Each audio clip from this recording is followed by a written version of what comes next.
Drama इश्क जुनून की आखिरी एपिसोड बहुत ही ज़्यादा कमाल के होने वाले। जैसा कि आप सब ने पिछले एपिसोड में देखा था कि शिरोज़ ने अपने ही बाप को यानी कि मार दिया है, यानी कि उसका मरने की रीज़न बना है उसकी, यानी कि अपने बाप की गर्दन को पकड़ लिया और इसी वजह से वो जो है ना अली नवाज़ को हार्ट अटैक आता है और उसे हॉस्पिटल ले जाया जाता है। उस वक्त जो है ना वहाँ पर राहिम मौजूद नहीं होता, वरना कोई ऐसी फ़ाइट हमें देखने को मिलती जो कि बहुत ही ज़्यादा कमाल की होने वाली होती।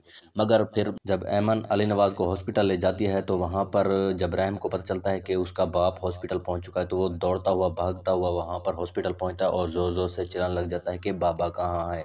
तो यहाँ पर जो है ना ऐमन उससे इशारा करती है कि बाबा आईसीयू में है। जब वो वहाँ पर देखता है तो वो उस यानी उसके बाप की कंडीशन जो है ना बहुत ही ज़्यादा ख़राब होती है। राहिम बहुत परेशान होता है अपने बाप के बारे में, लेकिन थोड़ी देर के बाद डॉक्टर आ जाता है जो कि बता देता है कि उसका बाप अब इस दुनिया में नहीं रहा। ये सुनकर राहिम बहुत ही ज़्यादा सैड हो जाता है और रोने लग जाता है। इसके बाद जब आप लोगों को दिखाया जाएगा कि जब राहिम घर वापस जाता है तो वहाँ पर जो है ना शिरोज़ को ज़रा बराबर भी अफसोस नहीं होता कि उसकी वजह से उसका बाप मरा है। तो यहाँ पर जो है ना पुलिस को बताया जाता है कि अली नवाज़ का कत्ल किया कर दिया गया है जो कि उसके बेटे ने शिरोज़ ने ही किया है। तो यहाँ पर पुलिस आती है और शिरोज़ को पकड़ कर ले जाती है। हैरानगी की बात यहाँ पर यह है कि जो शिरोज़ की माँ है वो अभी भी उसे प्रोटेक्ट कर रही है। वो चाहती है कि उसका बेटा अब भी बच जाए, हालांकि उसका शौहर मरा है, लेकिन फिर भी वो अपने बेटे को बचाने की पूरी कोशिश कर रही है। यहाँ पर जब रहम भी उससे कहता है कि वो एक मुलजिम है और मैं उससे सज़ा दिलवा कर रहूँगा। ये बाबा ने भी कहा था कि वो अगर मुलजिम है यानी मुजरिम है तो उसे सज़ा मिलनी चाहिए।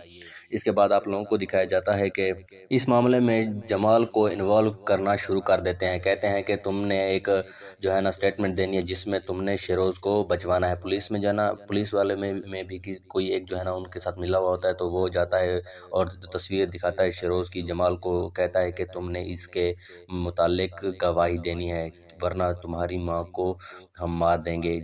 जमाल को जब पता चलता है कि उसकी माँ उसके यानी कि उन लोगों के कब्ज़े में है तो वो भी मान जाता है कि मैं इसके बारे में गवाही देने के लिए तैयार हूँ। इसके बाद आप लोगों को दिखाया जाएगा कि अदालत लगती है जहाँ पर शिरोज़ को कटहरे में खड़ाया जाता है। वहाँ पर जब जज शिरोज़ से पूछता है कि तुमने अपने बाप को मारा है, तो यहाँ पर जो है ना शिरोज़ बिल्कुल इनकार कर देता है और कहता है मैंने तो कुछ नहीं किया। यहाँ पर जो है ना शिरोज़ का वकील शिरोज़ को बचाने की पूरी कोशिश करता है और झूठे गवाह भी पेश करता है। जहाँ पर इसके बाद जो है ना ऐमन को बुलवाया जाता है गवाही देने के लिए। तो ऐमन कहती है कि यहाँ पर जो है ना जो झूठ बोलता है वो बच जाता है, जो सच कहता है वो पकड़ा जाता है। यहाँ पर जो है ना पूरी अपनी सैड स्टोरी बताती है और अपने बारे में भी बताती है कि शिरोज़ ने उसके साथ किया था और अभी तक जो है ना शिरोज़ को उसकी सज़ा नहीं मिली। फिर जो है ना जमाल को बुलवाया जाता है। मुझे लगता है जहाँ यहाँ पर जो है ना जमाल जो है ना शिरोज़ के ख़िलाफ़ गवाही देगा, जिसकी बिना पर पुलिस जो है ना अदालत शिरोज़ को उम्र कैद सज़ा सुनाएगी। यहाँ पर शिरोज़ गुस्से में जब शिरोज़ को जेल में ले जाया जा रहा था तो गुस्से में आकर वो पुलिस वाले की पिस्टल निकालता है और जो है ना राहिम की तरफ तान देता है।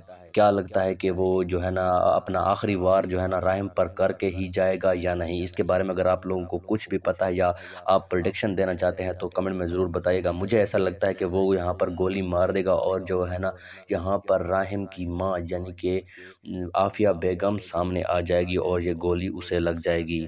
इस तरह जो है ना शिरोज़ अपने माँ और बाप दोनों के कत्ल में मुलव्वस हो जाएगा। इस तरह इसके बाद जो है ना शिरोज़ को फांसी की सज़ा भी सुनाई जा सकती है। अगर आप लोगों को भी ऐसा लगता है तो कमेंट में ज़रूर बताइएगा।